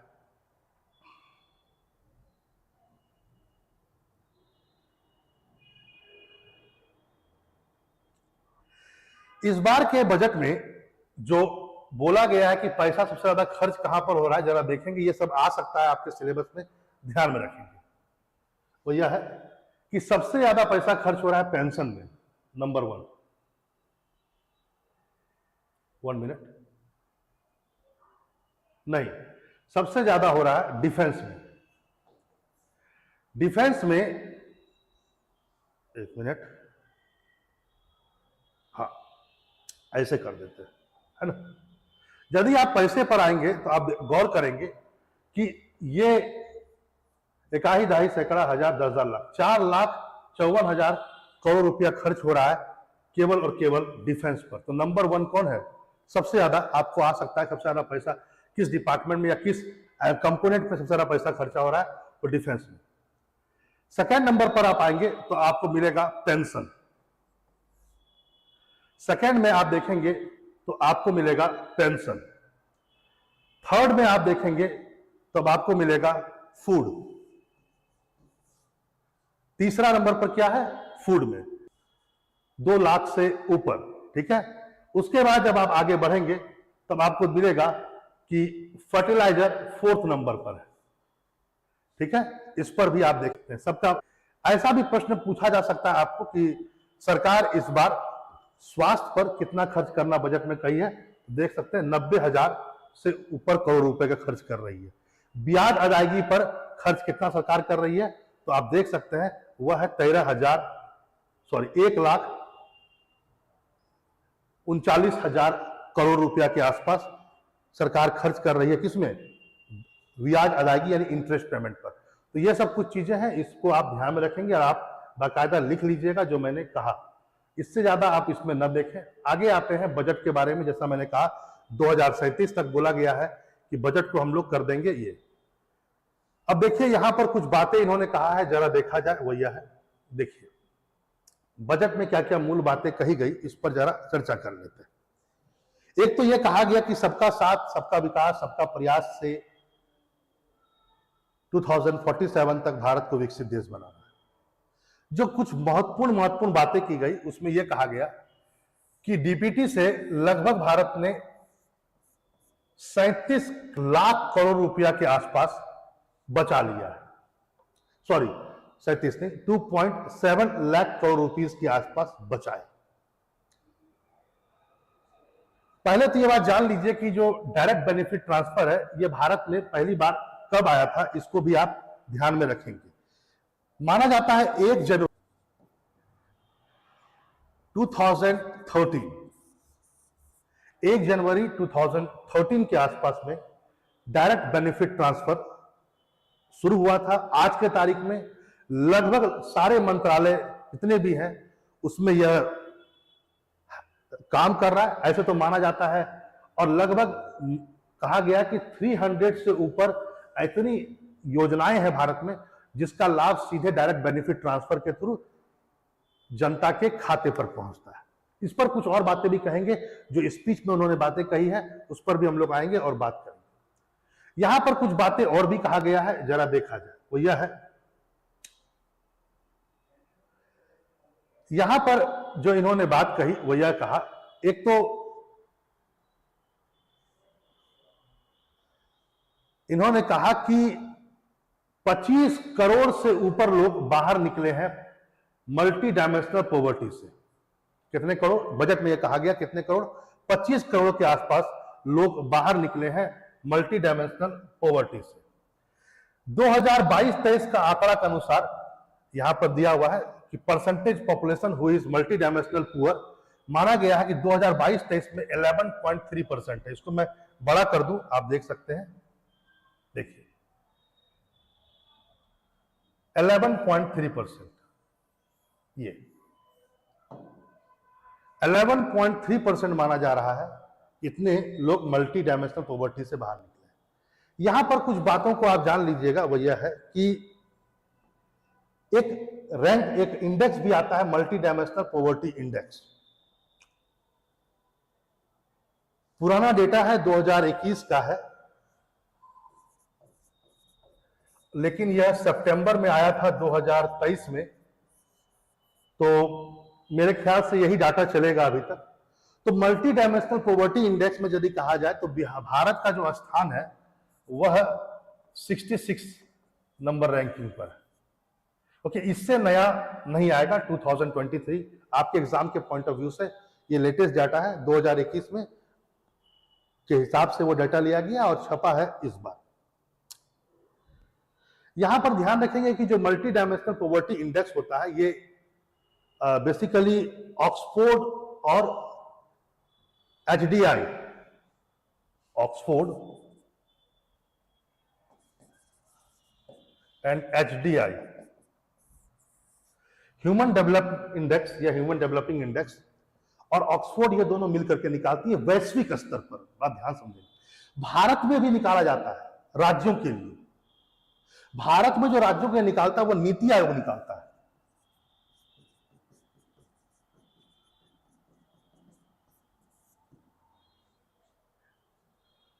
नीति आयोग के जो रिपोर्ट आया है उसमें कहा गया है कि जो परसेंटेज बिहार नंबर 1 पर है परसेंटेज के हिसाब से, माना जाता है 18% से ज्यादा गरीब लोग गरीबी रेखा से ऊपर हो गए हैं, 18.1%। मतलब यदि कहा जाए, हेड काउंट की मैं बात नहीं कर रहा हूं मैं, उनके पॉपुलेशन के रिस्पेक्ट में बात कर रहा हूं कि यदि आपसे आ जाता है क्वेश्चन कि नेशनल मल्टी डायमेंशनल पॉवर्टी जो इंडेक्स आया है उसमें किस स्टेट नंबर 1 पर है, जहां पर हायर परसेंटेज ऑफ पीपल जो है वो पॉवर्टी लाइन से ऊपर चले गए हैं, निकल गए हैं बाहर मल्टी पॉवर्टी से। तो बिहार नंबर 1 पर है। नंबर 2 पर एमपी है, याद रखेंगे, लगभग 15 से ऊपर है इसका।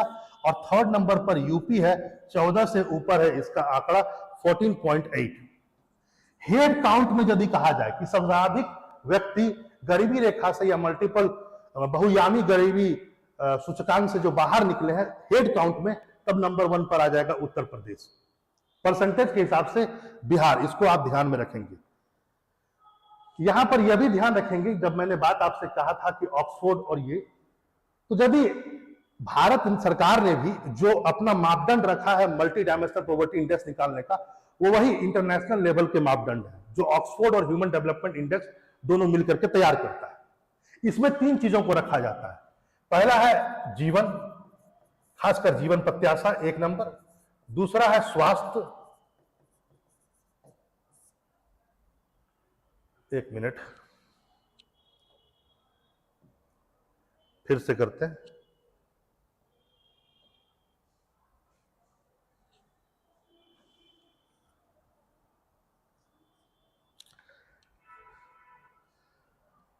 पहला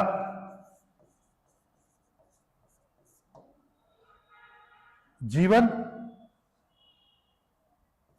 दूसरा शिक्षा और तीसरा है जीवन स्तर। जीवन में ही 2 चीजें आती है, इसको स्वास्थ्य भी कहा जाता है, कई बार स्वास्थ्य या जीवन भी कहते हैं। जीवन में एक बात कहा गया है कि पिछले 5 साल में परिवार का यदि कोई व्यक्ति 18 साल से कम आयु का है, ध्यान रखेंगे, पिछले 5 साल में बिजली, इसको भी रखा जाता है, और लास्ट में है संपत्ति, इसको भी रखा है। संपत्ति में जैसे radio, TV, computer, motorcycle, cycle, इन सबको भी रखा जाता है। तो याद रखेंगे जो मल्टी पॉवर्टी इंडेक्स जो वर्ल्ड विश्व स्तर पर निकाला जाता है उसमें इन सब चीजों को माना गया, स्वास्थ्य, शिक्षा और जीवन स्तर। जीवन स्तर में मैंने कहा ये सब चीजों को रखा जाता है, और इसी को आधार बना करके भारत सरकार 78 lakh street vendors under PM Svanidhi योजना, मतलब इसमें कहा गया है, अगला जो था वो यह है कि पीएम स्वनिधि योजना के अंतर्गत 78 लाख स्ट्रीट वेंडर को, मतलब कि रेडी पटरी पर काम करने वाले लोगों को पीएम स्वनिधि योजना के अंतर्गत लाभ प्राप्त हुआ। आपको पता होगा कि जो पीएम स्वनिधि योजना है ये जून 2020 में आया था।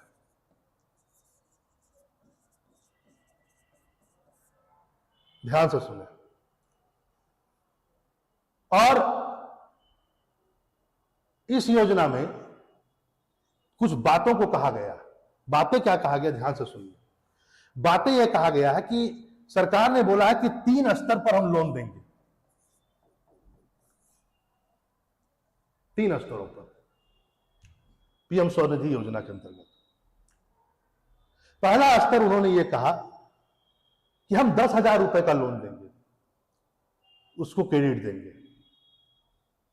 यदि वो 10,000 को वापसी कर देता है तब उसको हम लोग देंगे 20,000, और यदि उसकी भी सही वापसी हो जाती है तो तीसरे स्तर पर 30,000 तक का उसको क्रेडिट दिया जाएगा। तो यहां पर आप इन सब चीजों को समझ सकते हैं।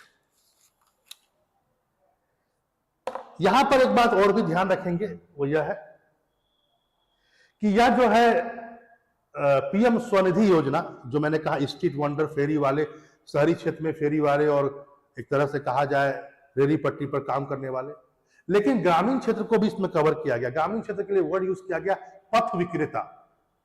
तो याद रखें, कभी ऐसा ना हो जाए कि यदि आपसे क्वेश्चन आ जाए कि जो स्वनिधि योजना है वो केवल अर्बन एरिया के लिए या केवल रूरल एरिया के लिए, नहीं नहीं नहीं नहीं, तब आप गड़बड़ कर दीजिएगा।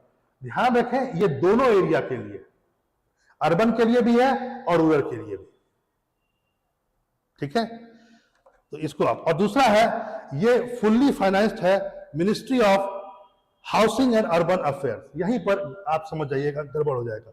Ministry of housing and urban affairs. एक सेकेंड।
तो ministry of housing and urban affairs इसको फुल्ली जो ये है इसको करता है। और मैंने कहा जो, जैसा कि मैंने आपसे कहा था कि यदि आप पहला वापस करते हैं तो 20,000 और तीसरा करते हैं तो आपको 50,000 तक का सरकार आपको लोन देगी।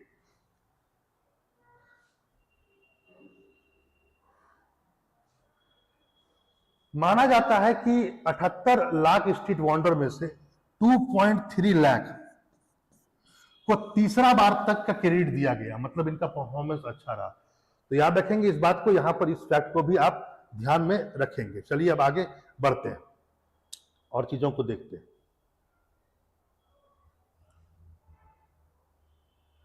आगे, अच्छा, एक अभी मैंने आपसे कहा कि पहला वाला जो फैक्ट था, जो मैंने कहा था कि यदि प्रश्न आता है कि सरकार जब से डायरेक्ट बेनिफिट ट्रांसफर स्कीम लेकर के आई है तब तक सरकार को माना जाता है कि इतना पैसा बचाए। बचाए का मतलब होता है कि पहले लीकेज हो जाता था, सरकार जितना पैसा भेजती थी उतना पैसा वहां तक पहुंचता नहीं था। अब तो सीधा खाते में है, एक बटन दबाओ पैसा पहुंच गया। तो कहने का मतलब है कि यदि प्रश्न ये आ जाए कि सरकार ने डायरेक्ट बेनिफिट ट्रांसफर से अब तक कुल कितने रुपए का ट्रांसफर कर दिया। निर्मला सीतारमण के स्पीच में कहा गया है, अभी मैं स्पीच नहीं खोला हुआ, एक छोटा सा मैं एक सेक्शन पढ़ा रहा हूं, उसमें कहा गया कि 34 लाख करोड़ 34 लाख करोड़ रुपया के आसपास माना जाता है कि डायरेक्ट बेनिफिट ट्रांसफर किया जा चुका है, गरीबों को जनधन खाताओं में डाला जा चुका है। और इतने डालने पर सरकार ने कितना बचा लिया, इतना बचा लिया, यह भी एक बहुत बड़ी बात थी। आगे आइए,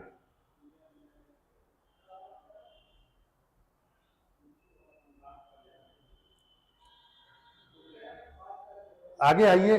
ये सब बातें जो अभी तक कहा गया वो बेसिकली आप समझ रहे हैं कि गरीब कल्याण बेसिकली के लिए था। दूसरा है के लिए क्या बात कही गई है बजट में, जरा इसको भी देखा जाए, वो क्या है। यूथ के लिए जो बातें कही गई उस पर हम लोग चर्चा करते हैं। पहला पॉइंट है कि इसमें कहा गया है कि स्किल इंडिया मिशन के तहत में सरकार ने 1.4 करोड़ युवाओं को रोजगार ट्रेंड कर दिया। असल में यह प्रोग्राम जो लाया गया था 2015 में, उसका मोटिव यही था कि भारत नौजवानों का देश है, लेकिन यदि उसको ट्रेंड नहीं किया गया तो वो किसी इंडस्ट्री में लग नहीं सकते हैं और हमारा देश कभी भी मैन्युफैक्चरिंग हब नहीं बन सकता। तो स्किल करने के लिए, ट्रेंड करने के लिए स्किल इंडिया मिशन लाया गया था, 2015 में लाया गया था। तो मैं इस बात को बोल दूं, और 1.40 करोड़ यूथ को कहा गया, इसमें ट्रेंड कर दिया गया। आगे एक बात और भी देखेंगे, एक बात क्या है इसमें कहा गया है कि पीएम मुद्रा योजना के अंतर्गत लगभग युवाओं को 43 करोड़ का लोन सैंक्शन किया गया है। ठीक है, कितना करोड़ का? 43 करोड़ का लोन, 43 करोड़ का लोन सैंक्शन किया जा चुका है। किसके द्वारा? पीएम मुद्रा योजना के अंतर्गत। यहां पर आप एक बात ध्यान रखेंगे, वो यह है कि पीएम मुद्रा योजना 2015 में आया था, ठीक है। इसमें 3 प्रकार का लोन है। एक को बोला जाता है शिशु लोन, दूसरा को बोला जाता है किशोर, और तीसरा, पहला, दूसरा और तीसरा है तरुण। शिशु लोन में कहा जाता है कि 50,000 रुपए तक सरकार किसी को भी कोई काम शुरू करने के लिए लोन दे सकती है। यहां पर है 50,000। किशोर वाले में है 50,000 से लेकर के 5 लाख, 50,000 से 5 लाख, और तरुण वाले में है 5 लाख से लेकर के 10 लाख। इतना का लोन दे सकती है। यहां पर सबसे बड़ी बात, अच्छी बात क्या थी कि मुद्रा योजना में बेकायदा कहा गया था कि इसमें किसी प्रकार की सिक्योरिटी या गारंटी की आवश्यकता नहीं है। आप अपना प्रोजेक्ट लेकर के आइए, पूरा डॉक्यूमेंट लेकर के आइए और सरकार आपको लोन दे देगी। 3 रूपों में लोन है, छोटा चाहिए तो छोटा, बड़ा चाहिए तो बड़ा, और ये बड़ा, ये आप समझ सकते हैं। अच्छा, यदि सरकार ये लोन देगी तो किस सेक्टर को लोन देगी? यहां पर एक मुद्रा योजना में एक और बात याद रखेंगे, मुद्रा योजना में गैर कॉर्पोरेटिव या गैर कॉर्पोरेट में काम करने वाले लोगों को नहीं मिलेगा। एमएसएमई के लिए भी नहीं मिलेगा। पता लगा कोई छोटी मोटी कंपनी वो पैसा मांग रही है या उसमें काम करने वाले कोई मुलाजिम मांग रहे हैं। और तीसरा, ये गैर कृषि कार्य के लिए है। ये नहीं कि आप पैसा लेकर के पता लगा आपने कुछ ऐसा चीज खरीद लिया जो कृषि में जिसका उपयोग हो। तो इसमें गैर कॉर्पोरेट, गैर एमएसएमई और गैर कृषि कार्य के लिए पैसा मिलता है। आपको जो प्रोजेक्ट बनाएंगे उसको इसमें ध्यान में रखना होगा। तीसरा पॉइंट, एक बात और भी ध्यान रखें, वो यह है कि इसमें जो लोन मिलता है वो मिलता है भूमि परिवहन के लिए। पहला सेक्टर है भूमि परिवहन। जैसे मान लो ई रिक्शा, ई व्हीकल आपको लेना हो, ई रिक्शा,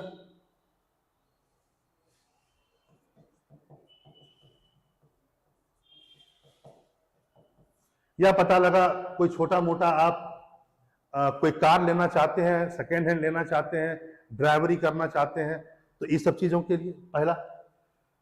दूसरा, आपको सेवा क्षेत्र यानी कि आपको सर्विस सेक्टर के लिए भी मिल सकता है। जैसे कोई ब्यूटी पार्लर खोलना चाहता है, या कोई छोटा मोटा दर्जी वाला काम, महिलाओं वाला कुछ इस टाइप का काम, कोई छोटा मोटा रेस्टोरेंट खोलना चाहता है, कोई ठेला वगैरह लगाना चाहता है, वो भी कर सकता है। तो ये सब भी सेवा सेक्टर का काम है, इसमें भी आप लगा सकते हैं। लेकिन यदि आप ये चाह रहे हैं कि आप पैसा लेकर के इंस्टीट्यूट खोल लीजिएगा तो सर उसमें पैसा नहीं मिलेगा, उसको इसमें नहीं इंक्लूड किया गया है। तो इसको भी ध्यान में आप रखेंगे। तीसरा, एक और भी चीज इन्होंने कहा है, कपड़ा। कपड़ा बेसिकली कुटीर उद्योग वाले, जैसे हथकरघा उद्योग, हाथ से बनाने वाले कपड़े, छोटा मोटा कोई उद्योग लगाना चाहते हो तो उस सेक्टर के लोगों को भी मिल सकता है। और चौथा है बेसिकली, वह है आपका खाद्यान्न उत्पादन।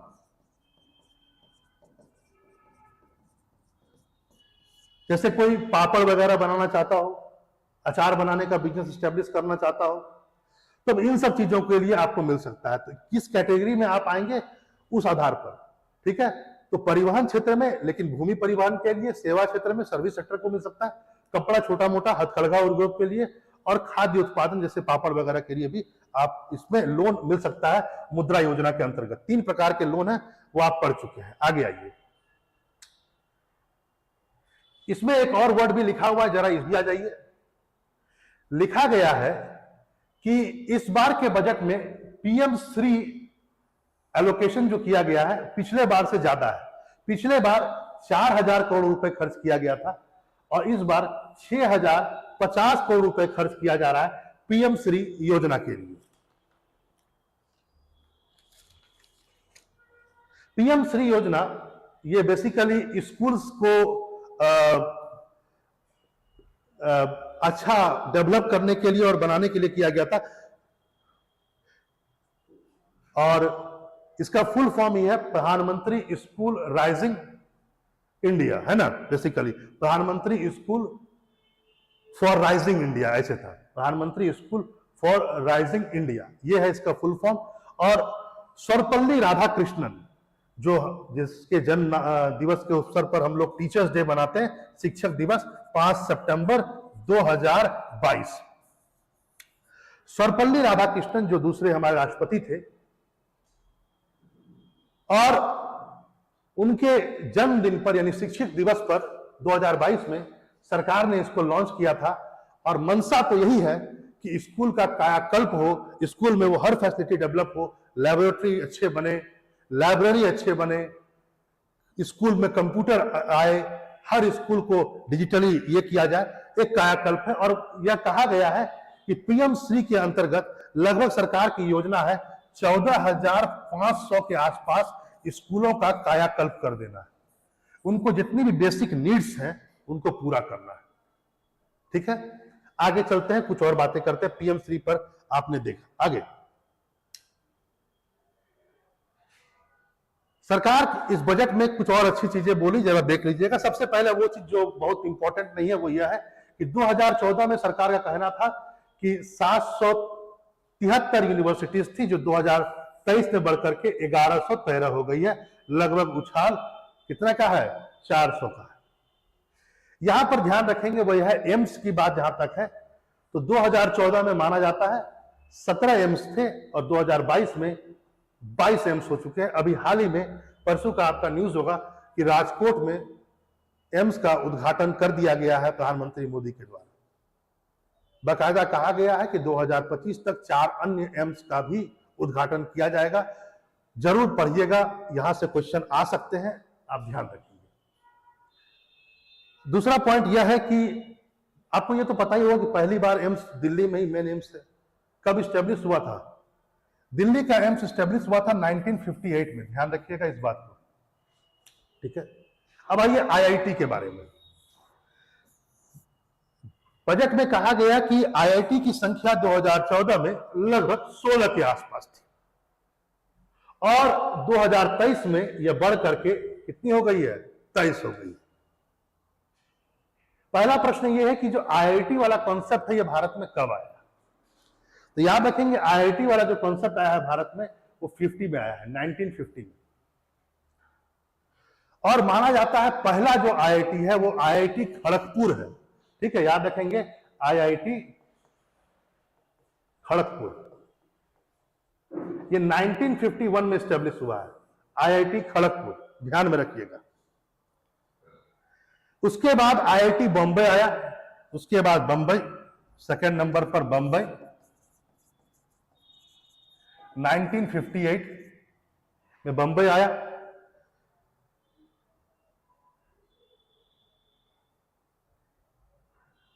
उसके बाद 1959 में मद्रास और कानपुर आया।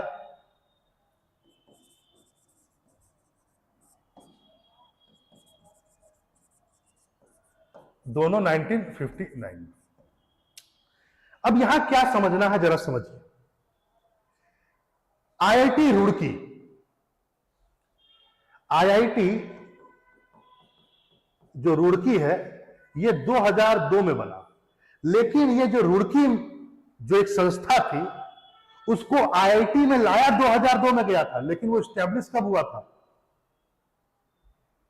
यदि ये प्रश्न आ जाए कि रुड़की में जो संस्था थी, जो इंस्टीट्यूशन था, वो कब स्टैब्लिश हुआ था?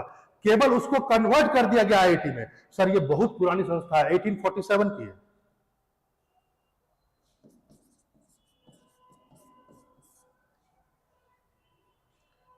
लेकिन आईआईटी 2002 में बना, इसलिए ध्यान रखेंगे निम्नलिखित संस्थाओं में सबसे पुराना हो जाएगा रुड़की, लेकिन निम्नलिखित में से आईआईटी में सबसे पुराना होगा जो आपने पढ़ा खड़गपुर। वो यहां पर एक बात और भी ध्यान रखेंगे, वो यह है कि बीएचयू आपको पता है मदन मोहन मालवीय ने स्टैब्लिश किया था, बहुत पुरानी यूनिवर्सिटी है, लेकिन यह भी आगे चल करके 2012 में आईआईटी बना।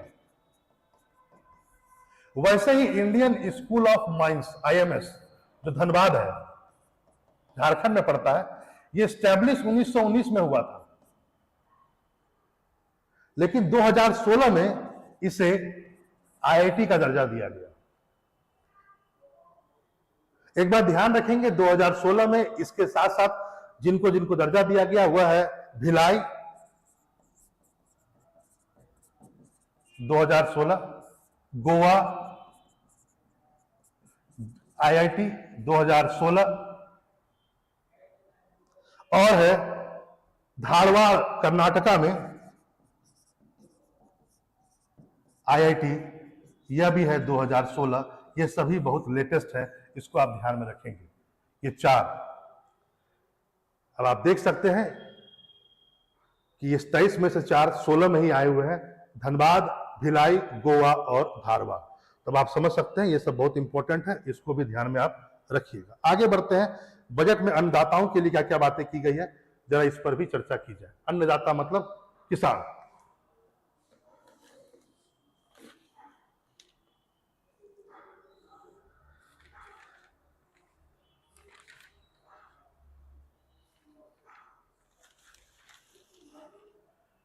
यहां पर एक बात ध्यान रखेंगे, वो यह है कि इसमें कहा गया है कि डायरेक्ट फाइनेंशियल असिस्टेंस जो है PM किसान के थ्रू 11.8 करोड़ फार्मर्स को दिया जा चुका है। यानी कि PM किसान निधि के द्वारा लगभग इतने लोगों को सीधा बेनिफिट ट्रांसफर किया चुका है, 11.8 करोड़ लोगों को। आपको पता है कि PM किसान सम्मान निधि जो आई थी वह कब आई थी? याद रखें, ये 2019 में आया है और इसमें कहा गया कि प्रत्येक किसान को 6,000 रुपए एनुअली दिया जाएगा, 3 किस्तों में, 2-2 हजार की किस्तों में, क्वार्टरली किस्त है, 2-2 हजार की किस्तों में 6,000 रुपए प्रत्येक किसान को दिया जाएगा। यहां पर परिवार की जो व्याख्या की गई है वह की गई है पिता, पत्नी और नाबालिग बच्चे। ऐसा नहीं कि किसी बच्चे के नाम पर यदि जमीन है और उसका पिता उसको किसान दिखा करके PM किसान निधि से पैसा नहीं ले सकता है। क्यों? क्योंकि नाबालिग बच्चे के नाम पर आप नहीं ले सकते हैं, वो परिवार का अंग बन जाएगा, वो पर्टिकुलर इंसान के साथ जुड़ जाएगा। पिता, पत्नी और बच्चों को माना गया है परिवार के रूप में, ये है। आगे चलते हैं, अगला पॉइंट ध्यान रखें यहां पर, crop insurance to 4 crore farmer under PM फसल बीमा योजना। इसमें कहा गया है कि PM फसल बीमा योजना के अंतर्गत 4 करोड़ फैमिलीज को, फार्मर्स को इस योजना का लाभ मिल गया है। PM फसल बीमा योजना 2016 में आया था, ध्यान रखेंगे। और ये 3 प्रकार के फसलों के लिए है। मैं बता देता हूं कब आया था, देख लीजिए पहले। 2016 में रबी के लिए भी है, खरीफ के लिए भी है और बागवानी के लिए भी है।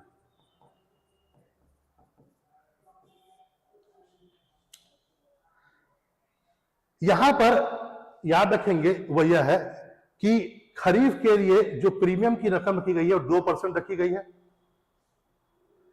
रबी के लिए रखी गई है 1.5% सॉरी, और बागवानी के लिए रखा गया है 5%।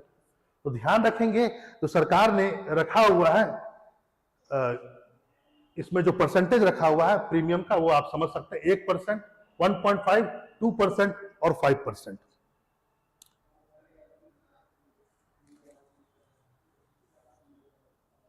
यहां पर जो इससे पहले जो फसल बीमा योजना चल रही थी उसमें सबसे बड़ा ड्रॉबैक क्या था? ड्रॉबैक यह था कि कई बार किसान, जैसे मान लो कि उसने फसल तैयार कर ली और अभी तक खेत में पड़ा हुआ है, या उसने फसल काट ली है, अब काटने के बाद उसको तैयार करना होगा, तैयार करके वो अपने घर तक लाएगा, और इस बीच में मान लो बाढ़ आ गई हो तो क्या होगा?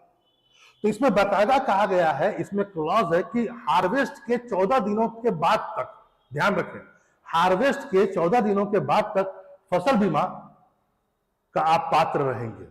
पहला पॉइंट, यानी इसमें पोस्ट हार्वेस्ट का भी मैकेनिज्म को जोड़ के रखा गया है। एक बात और भी था कि पहले ये अनिवार्य था, सभी किसान का अचानक हो जाता था, उनको पता भी नहीं चलता था, उनके अकाउंट से पैसा कट गया। लेकिन 2022-20 में अब यह वैकल्पिक हो चुका है फसल बीमा योजना। मतलब किसान चाहे तो अपने खेत का वो बीमा करा सकते हैं और यदि चाहे तो नहीं भी करा सकते हैं। फिर यहां पर यह भी देखा गया कि किन किन चीजों को हम लोग लाएं, इसमें किस किस तरह की दुर्घटनाएं हो सकती हैं। एक तो पूरा का पूरा प्राकृतिक, यदि मैं कहूं, एक तो सबसे बड़ा पॉइंट क्या होता है, प्राकृतिक आपदा, चाहे वो फ्लड हो, चाहे सूखा हो, ये सब तो है ही। लेकिन साथ साथ इसमें और भी चीजों को ऐड किया गया। जैसे मान लो कि न्यूक्लियर रिएक्टर से रिसाव हो गया हो, उसको भी इसमें ऐड किया गया। जानवरों ने खराब कर दिया हो, वो भी इसमें ऐड है। मान लो युद्ध हो गया हो और किसी का नुकसान हो गया हो, ये भी उसमें ऐड है। दंगे हो गए हो, वो भी ऐड है। किसी ने दुर्भावना से आग लगा दी हो, वो भी इसमें ऐड है। तो आप समझ सकते हैं। एक बात ध्यान रखेंगे, जो नॉर्थ ईस्ट के स्टेट है, वहां पर उत्तर पूर्व के राज्य जो है, वहां पर केंद्र सरकार का जो रेशियो है ये 90 और 10% का। केंद्र सरकार अकेले 90% देगी, स्टेट गवर्नमेंट 10%, बाकी स्टेट्स के लिए 50-50 है। और कृषि मंत्रालय इसको देखता है, इसको आप ध्यान में रखेंगे। ये पूरा का पूरा कौन देखता है? कृषि मंत्रालय देखता है। आगे आइए, अब और भी चीजों को हम लोग देखते हैं।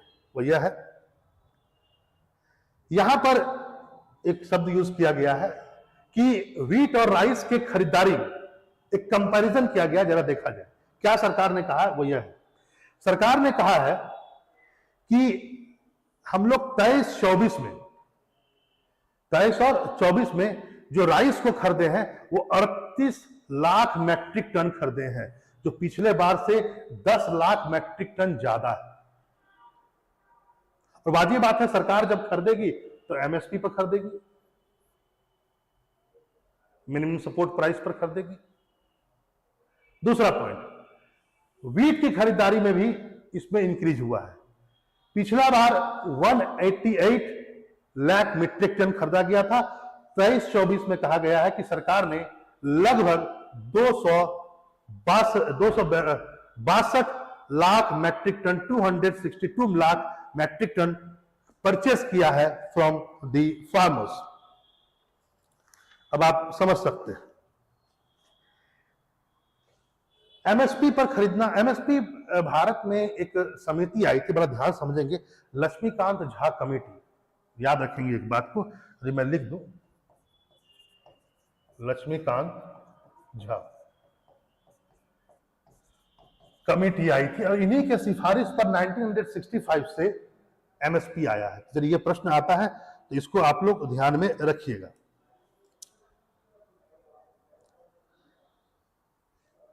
एमएसपी 23 फसलों के लिए दिया जाता है, 22 अलग है और एक शुगर केन के लिए। शुगर केन के लिए यानी गन्ना, 22 फसलों को जो दिया था उसके लिए minimum support price word use किया जाता है, ध्यान रखेंगे। और जो गन्ना के लिए है उसके लिए यूज किया जाता है एफआरसी,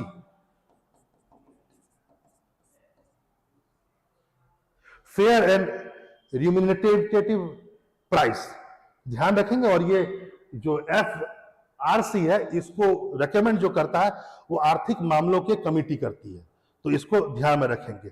और बाकी इसके लिए बाकी जो 22 फसल है इसके लिए करता है कृषि मूल्य आयोग। ये कौन करता है? कृषि मूल्य आयोग। और इसके लिए कौन करता है? आर्थिक मामलों की कमेटी।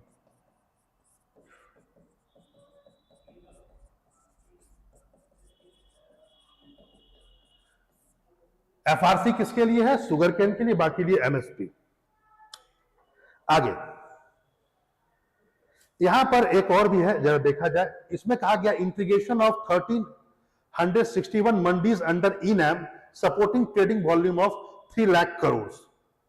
मतलब कि पहला प्रश्न कि बजट के अनुसार ई नैम से कुल कितनी मंडियां जुड़ गई हैं? तो 1361। और टोटल वॉल्यूम जो हो गया है ट्रेडिंग का, वो 3 लाख करोड़ के आसपास हो चुका है। यहां पर ध्यान रखेंगे वो यह है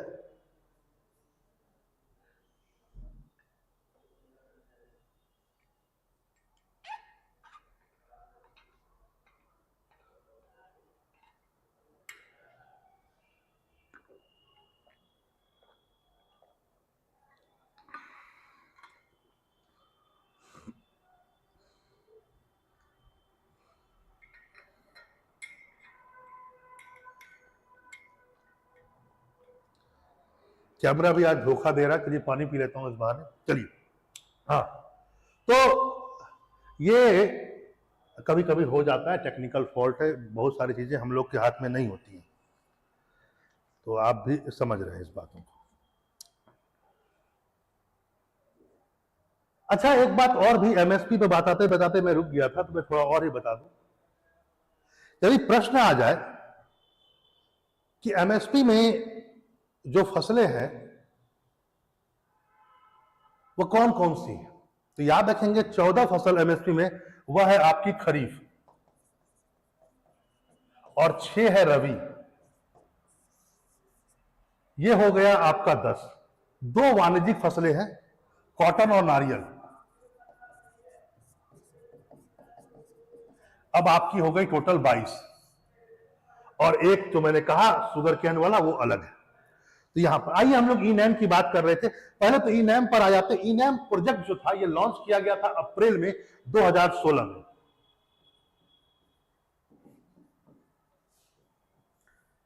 ई नैम जो प्रोजेक्ट था, ये बेसिकली स्टेट की जितनी भी मंडियां हैं, खासकर एपीएमसी वाली, उन सबको इंटीग्रेट करना था, और इसको लॉन्च किया गया था। ठीक है, आपस में एपीएमसी मंडीज को इसमें, याद रखेंगे एपीएमसी मंडी जो नहीं होगा उसको इसमें नहीं लाना है ई नैम में। ये नहीं कि कोई भी मंडी को उठा करके ले आएंगे, नहीं भैया, नहीं। असल में इसके लाने के पीछे एक बहुत बड़ा मकसद भी था कि स्टेट गवर्नमेंट इनकरेज हो कि वो अपने यहां एपीएमसी एक्ट को लाए, तभी वहां की मंडियां भी उसी एक्ट के अंतर्गत में काम कर सकेंगी। तो सरकार ने बाकायदा कहा कि इन सब मंडियों को सबको आपस में जोड़ा जाए, ताकि ये लोग सब आपस में जुड़ जाए और डिजिटल वे में काम हो, ऑनलाइन काम किया जा सके। ऑनलाइन भाव, किसान ऑनलाइन भाव का पता लगा सकेंगे। जिस मंडी में उन्हें लगता है स्टेट गवर्नमेंट की किस मंडी में उनको ज्यादा रेट मिल रहा है, वहां वो जाकर बेच सकते हैं। ठीक है, तो ये सब करने के लिए सरकार ने अपना बाकायदा इस पर फोकस दिया। आगे है नारी शक्ति। नारी शक्ति पर आने से पहले हम लोग यहीं पर अब क्लास को थोड़ा सा रोक देते हैं, और हम लोग अगले वीडियो में यहां से नारी शक्ति से बढ़ के और जितनी भी बातें इसमें है उसको हम लोग करेंगे। तो बाकी जितनी भी चीजें हैं वो हम लोग अगले क्लास में देखेंगे। नमस्कार।